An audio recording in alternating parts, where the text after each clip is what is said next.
তোমরা সবাই কেমন আছো? আশা করি সবাই ভালো আছো। তো তোমরা অন স্ক্রিন দেখতে পাচ্ছ এই যে প্রশ্নগুলো, এগুলো আরআরবি গ্রুপ ডি 2022-এর প্রশ্ন। তো এই প্রশ্নগুলো আমরা আলোচনা করছি তার একটাই কারণ, সেটা হচ্ছে এই প্রশ্নগুলো লেভেলটা দেখো একটু বেশি আছে 2018 যে এক্সাম হয়েছিল তার তুলনায়। তো চলো আর বেশি কিছু বলছি না, ভিডিওটা শুরু করছি। তো দেখো প্রথম প্রশ্ন কী রয়েছে, নিম্নলিখিতগুলির মধ্যে কোনটি একটা হচ্ছে সুষম খাদ্য? তো দেখো এখানে ডালও রয়েছে, দুধও রয়েছে, তোমরা কনফিউজ হয়ে যাবে। তো এখানে আমাদের সঠিক হচ্ছে দুধ। এই দুধটাকে এখন আমরা কিন্তু সুষম খাদ্যের মধ্যে নিয়েছি, বুঝতে পেরেছো? তারপরে দেখো শ্বসন রঞ্জক হিমোগ্লোবিনে অবস্থিত। হিমোগ্লোবিনে কী অবস্থিত তোমরা সকলে জানো, আরবিসি থাকে, অর্থাৎ লোহিত রক্তকণিকা। খুব ইম্পর্টেন্ট প্রশ্ন। তারপরে দেখো নিম্নলিখিতগুলির মধ্যে কোনটিতে প্রথম ট্রপিক লেভেল থাকে? অবশ্যই যে উৎপাদক তার সেখানে থাকবে ট্রপিক লেভেলটা প্রথম। তারপরে দেখো মেন্ডেলের স্বাধীন সঞ্চালন সূত্রটি পিতামাতার মটরশুটির উদ্ভিদের উপর ভিত্তি করে তৈরি করা হয়েছিল, তা কতগুলি বৈশিষ্ট্যের মধ্যে পার্থক্য করে? তো সেটা হচ্ছে 2। তোমরা এটা সকলে। নেক্সট কোয়েশ্চেন, নিম্নের কোনটি গর্ভ নিরোধক বড়ি ব্যবহার অসুবিধা? তো সেটা হচ্ছে তারা হরমোনের ভারসাম্যহীনতা তৈরি করতে পারে, এটাই হচ্ছে এখানে সঠিক উত্তর। তারপরে দেখো তারপর প্রশ্ন কী রয়েছে, লিটমাস একটি প্রাকৃতিক অম্ল ক্ষারক নির্দেশক যা ড্যাশ থেকে নিষ্কাশন করা হয়? সেটা হচ্ছে লাইকেন থেকে নিষ্কাশন করা হয়। একটি জাইলেম ভেসেলকে জলরোধী করে তোলে কিসের মাধ্যমে? তো এখানে আমাদের যেটা সঠিক উত্তর হবে তোমরা সেটা অবশ্যই কমেন্ট করে জানাবে। তো চলো নেক্সট প্রশ্ন, গাজরে প্রচুর পরিমাণ ভিটামিন এ উপলব্ধ থাকে, এটা আমরা সকলে জানো। তো গাজর গ্রহণ শিশুকে কীভাবে সাহায্য করবে? তো অবশ্যই শিশুকে একটা কি দেখো ভিটামিন এর ওভার কী রোগ হয়? রাতকানা রোগ হয়। তো অবশ্যই যদি সে গাজর খাবে তার মানে কি দৃষ্টিশক্তিটা কী হবে? শক্তিশালী হবে। Option C is the right answer. Amoeba এবং প্রামেসিয়াম এর খাদ্য গ্রহণের মৌলিক পার্থক্য কী? তো দেখো আমিবা তার সমগ্র কোষ পৃষ্ঠের মাধ্যমে খাদ্য গ্রহণ করে, অর্থাৎ আমিবা তার সমগ্র কোষ পৃষ্ঠের মাধ্যমে খাদ্য গ্রহণ করে থাকে, কিন্তু প্যারামেসিয়াম এটা নির্দিষ্ট স্থানের মাধ্যমে কিন্তু খাদ্যটা গ্রহণ করে থাকে, বুঝতে পারছো? যেমন আমরা মুখ দিয়ে খাদ্য গ্রহণ করে থাকি, কিন্তু আমিবা গোটা শরীর দিয়ে সে খাদ্য গ্রহণ করে থাকে। নেক্সট, কোন জীব দেহের বাইরের থেকে উপাদান ভেঙে এবং পাচিত খাদ্য শোষণ হয়? তো সেটা হচ্ছে মাশরুম। তো মাশরুম কী হচ্ছে, এটা হচ্ছে তোমার, তো এখানে হচ্ছে কি বলছে কোন জীব দেহের বাইরের খাদ্য উপাদান ভাঙে এবং পাচিত খাদ্য শোষণ করে? সেটা হচ্ছে মাশরুম। উদ্ভিদের রঞ্জন এবং আঠা বিশেষ করে ড্যাশ সংরক্ষিত? সেটা হচ্ছে এই জাইলেমে সংরক্ষিত রাখে। পরিপাক সম্পর্কিত ভুল বিবৃতিটা চিহ্নিত করো। তো ভুল দেখো কোনটা আছে, দেখো শোষণ আত্তীকরণ আগে কিন্তু পরিপাকের পরে সম্পন্ন, অর্থাৎ এটা কিন্তু ঠিক রয়েছে। তারপরে দেখো আত্তীকরণ এবং শোষণ উভয় খাদ্য নিষ্কাশনের আগে হয়, এটা ঠিক রয়েছে। পরিপাক খাদ্যের নিষ্কাশনের আগে কিন্তু খাদ্য গ্রহণের পরে সম্পন্ন, এটা ঠিক রয়েছে। যেটা ঠিক রয়েছে সেটা হচ্ছে আত্তীকরণ খাদ্য গ্রহণের আগে কিন্তু শোষণের পরে সম্পন্ন হয়, এটা একেবারে ঠিক নয়। নেক্সট প্রশ্ন, বংশগতির নীতিগুলি প্রণয়নের মেন্ডেলের সাফল্যের পিছনে প্রধান কারণ কী ছিল? তো সেই কারণটা ছিল তিনি তার সংকরণ একেবারে কেবল একটি বৈশিষ্ট্য অধ্যয়ন করেছিল, অর্থাৎ একটা বৈশিষ্ট্য নিয়েই মোটর গাছ নিয়ে আলোচনা করেছিল।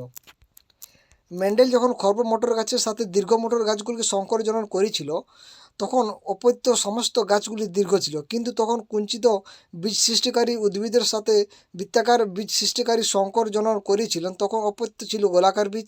তিনি যদি কুঞ্চিত বীজ সৃষ্টিকারী দীর্ঘ উদ্ভিদের সাথে গোলাকার বীজ সৃষ্টিকারী খর্ব উদ্ভিদগুলিকে সংকর জনন করান, তাহলে অপত্য উদ্ভিদগুলি দেখতে কেমন হবে? তো অবশ্যই সেগুলো গোলাকার বীজ এবং সৃষ্টিকারী দীর্ঘ হবে। তারপরে দেখো নিচের কোনটি যৌনবাহিত ভাইরাল রোগ? তো সেটা হচ্ছে অ্যাডস। নেক্সট প্রশ্ন কী আছে, একটি উদ্ভিদ কোষে অক্সিজেন গ্রহণ করে এবং খাদ্য থেকে শক্তি এবং কার্বন ডাইঅক্সাইড ত্যাগ করার জন্য শ্বাস প্রশ্বাসের জন্য কী ঘটবে? অবশ্যই এটা মাইক্রোকন্ডিয়া। নিরোধের কোন পদ্ধতিটি HIV সংক্রমণ প্রতিরোধ করতে পারবে? সেটা হচ্ছে শুধুমাত্র বাধাদায়ক সম্পত্তি, অর্থাৎ ব্যারিয়ার মেথড অনলি, যাকে বলে প্রোটেকশন। তারপর তবে নিম্নলিখিতগুলির মধ্যে কে তার বিজ্ঞান এবং গণিতের জ্ঞান মিলিয়ে ব্যক্তির প্রত্যেকটি প্রজন্মের দেখানো নির্দিষ্ট উপলক্ষণের হিসাবে দিয়েছিল? সেটা হচ্ছে গ্রেগর জোহান মেন্ডেল। তাই তিনি এই গ্রেগর জোহান মেন্ডেল কিন্তু গণিতের জ্ঞানও দিয়েছিল এবং তার সাথে সাথে বিজ্ঞানের জ্ঞানও দিয়েছিল। তারপরে দেখো নেক্সট প্রশ্ন, নিম্নলিখিতগুলির মধ্যে কোনটি নন বায়োডিগ্রেডেবল বা জীবাণু বিয়োজ্য পদার্থ যা রান্নাঘর থেকে উৎপন্ন হয়ে থাকে? সেটা হচ্ছে দুধের ব্যাগ। নেক্সট, হিমোডায়ালিসিস প্রক্রিয়ায় অনেকগুলো অর্ধবেদ্য লাইনিং বিশিষ্ট টিউব ট্যাঙ্ক ঝালানো থাকে। সেই ট্যাঙ্কের তরলের কী হবে? অবিস্মরণ চাপ এবং রক্তের মতো এবং এতে নাইট্রোজেনীয় বর্জ্য থাকে না। নেক্সট, ফ্রেমের মাধ্যমে পরিবহন সংক্রান্ত নিচের কোনটি মিথ্যা বলেছে? তো দেখো, ফ্রেমের পরিবহন জিটিপি এবং সিটি ব্যবহার করে, এটা কিন্তু একেবারে ভুল।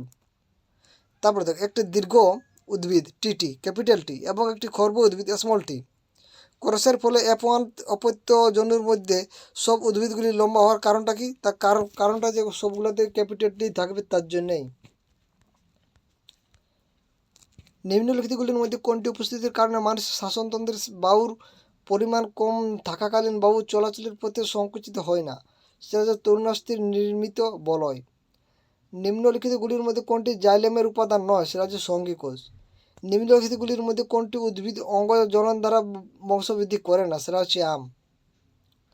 তারপরে দেখো, নিম্নলিখিত কোন প্রজাতির জীবসমূহ মৃত এবং ক্ষয়প্রাপ্ত জীবের ভাঙনের সাথে সম্পর্কিত? সেটা হচ্ছে বিয়োজক। নেক্সট, নিম্নলিখিতগুলির মধ্যে কোনটি বৃদ্ধির জন্য প্রোটিন দেয়?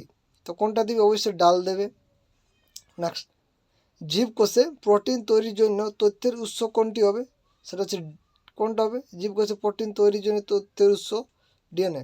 নেক্সট, নেফ্রনের কোন অংশ রক্ত থেকে প্রাথমিক পরিশোধিত সংগ্রহ করে? সেটা হচ্ছে গ্লোমেরুলাস। নেক্সট, নিম্নলিখিতগুলির মধ্যে কোনটি সালোকসংশ্লেষের সময় বর্জ্য হিসাবে উৎপন্ন হয়? সেটা হচ্ছে অক্সিজেন।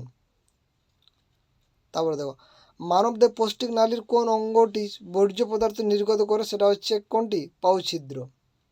তারপরে দেখো, ব্যাকটেরিয়া এবং ছত্রাকজনিত রোগ থেকে ফসল রক্ষা করার জন্য রাসায়নিক ভিত্তিতে কীটনাশক বিকল্প হিসেবে ব্যবহার করা যেতে পারে এমন একটি বায়োডিগ্রেডেবল ন্যানো পার্টিকেল প্রথম 2022-এর কোন প্রতিষ্ঠানের গবেষকের দ্বারা তৈরি হয়েছিল? সেটা হচ্ছে ইন্ডিয়ান ইনস্টিটিউট অফ টেকনোলজি কানপুরে। এবার দেখো, তোমাদেরকে মেলাতে বলেছে প্রাকৃতিক উৎস দেওয়া আছে এবং অ্যাসিড, অর্থাৎ লেবুতে কোন অ্যাসিড থাকবে? তো লেবুতে আমরা জানি সাইট্রিক অ্যাসিড থাকে। আর টমেটোতে কী থাকে? তো টমেটোতে থাকে, তোমরা সকলে জানো, সেটা মিথাইনিক অ্যাসিড এবং বিচুটি পদার্থ অংশ সাইট্রিক অ্যাসিড। তাহলে সাইট্রিক নয়, অক্সালিক অ্যাসিড থাকবে।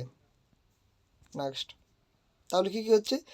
লেবুর সাথে থাকছে সাইট্রিক অ্যাসিড, হ্যাঁ, বিচুটি পাতার সাথে অক্সালিক অ্যাসিড, বিচুটি পাতার সাথে অক্সালিক অ্যাসিড নয়, বিচুটি পাতার সাথে মিথাইনিক অ্যাসিড থাকছে। সরি, আমি ভুল বলছি, আবার আপনাদেরকে ভালোভাবে বলে দিচ্ছি। দেখো, লেবুতে থাকছে কি? Citric acid. আবার বিছুটি পাতার দংশন, সেটা থাকছে মিথাইনিক অ্যাসিড, এবং টমেটোতে থাকছে অক্সালিক অ্যাসিড, আর আপেলে থাকে ম্যালিক অ্যাসিড। তারপরে দেখো, স্তন্যপ্রায়ী প্রাণীদের বৃক্ষের মতো উদ্ভিদের একটি নির্দিষ্ট রেচনতন্ত্রের অভাব কেন? তার কারণ হচ্ছে তারা তাদের উদ্ভিজ্জ অংশের মাধ্যমে নির্গত করে। নিম্নলিখিতগুলির মধ্যে কোনটি পৌষ্টিক নালীতে আম্লিক খাদ্যকে ক্ষারে পরিণত করে? সেটা হচ্ছে পিত্তরস। রুমেন কি? তো রুমেন হচ্ছে খাদ্য সঞ্চয় করার জন্য পাকস্থলীর একটি প্রকোষ্ঠ। নেক্সট, উদ্ভিদের ক্ষেত্রে নিম্নলিখিতগুলির মধ্যে কোন গুরুত্বপূর্ণ ঘটনাটি দিনের বেলা ঘটে? তো দেখো, দিনের বেলা কিন্তু কী হয়? অটোমুক্তি হয়। ঘোড়া, খরগোশের মতো প্রাণীর ক্ষেত্রে নিম্নলিখিতগুলির মধ্যে কোন জায়গায় একটি নির্দিষ্ট ব্যাকটেরিয়া ক্রিয়া দ্বারা খাদ্যের সেলুলোজ পাচিত হয়? সেটা হচ্ছে সিকাম। নেক্সট, নিম্নলিখিতগুলির মধ্যে কোনটি একটি স্ত্রী প্রজনন তন্ত্রের অংশ নয়? দেখো, মূত্রনালী এটা। কোন হরমোনের ঘাটতি ডায়াবেটিস মেলিটাসের জন্য দায়ী? সেটা হচ্ছে ইনসুলিন। এটা সকলে জানো, একেবারে ইজি প্রশ্ন। জলজ প্রাণীর রেচন পদার্থ কি? সেটা হচ্ছে অ্যামোনিয়া। সালোক সংশ্লেষ ব্যতীত ড্যাশ অপসারণ হলো রাতে প্রধান আদান প্রদান ক্রিয়া, সেটা হচ্ছে কোনটা? কার্বন ডাইঅক্সাইড রাতে। নিম্নলিখিতগুলির মধ্যে কোনটি বা কোনগুলি আমাদের দেহের অন্তঃক্ষরা গ্রন্থি নয়? সেটা হচ্ছে লালা গ্রন্থি। এটা কিন্তু অন্তঃক্ষরা গ্রন্থি নয়, কিন্তু পিটুইটারি গ্রন্থি, আড্রিনাল গ্রন্থি, থাইরয়েড গ্রন্থি সবগুলো অন্তঃক্ষরা গ্রন্থি।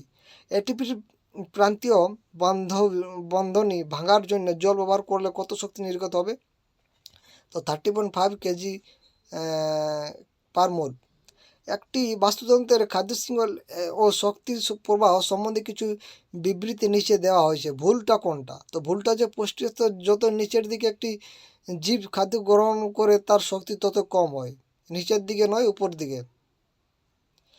কে বলেছিল যে জীবনের উৎপত্তি অবশ্যই সরল অজৈব পদার্থ থেকে হয়েছিল? সেটা হচ্ছে জেবি এস হালডেন বলেছিল। মেন্ডেল যখন মোটর গাছের দুটি বৈশিষ্ট্যের উত্তরাধিকার অধ্যয়ন করেছিল, তখন তিনি F2 প্রজন্মের উদ্ভিদের জন্য কোন লক্ষণ অনুপাত বা ফিনোটাইপ বেশি পেয়েছিল? তো ফিনোটাইপ মানে আমরা বাইরের থেকে দেখে যেটা দেখতে পাবো সেটা হচ্ছে 9:3:3:3:1। মানবদের কোন অঙ্গটি আয়সাকার আবরণী কলা দ্বারা আবৃত নয়? সেটা হচ্ছে বৃক্কনালী। একটি এককোষী প্রাণী যার নির্দিষ্ট আকার আছে এবং নির্দিষ্ট অংশে খাদ্য গ্রহণ করে এবং চুলের ন্যায় সিলিকা ব্যবহার করে খাদ্য ওই নির্দিষ্ট অংশে প্রেরণ করে, এই প্রাণীটির শনাক্তকরণ সেটা হচ্ছে প্রামোসিয়াম। তারপর প্রশ্ন, এবং এটা আজকের শেষ প্রশ্ন, অ্যাঞ্জিওস্পার্মের দ্বারা একাধিক ভ্রূণের আপতনকে বলা হয় পলিএমব্রোয়েনি। বুঝতে পারছো? তো আজকে আমরা এখানে শেষ করছি, পরের প্রশ্নগুলো পরের ভিডিওতে আলোচনা করবো। তো ভিডিওটা কেমন লাগলো অবশ্যই কমেন্ট করে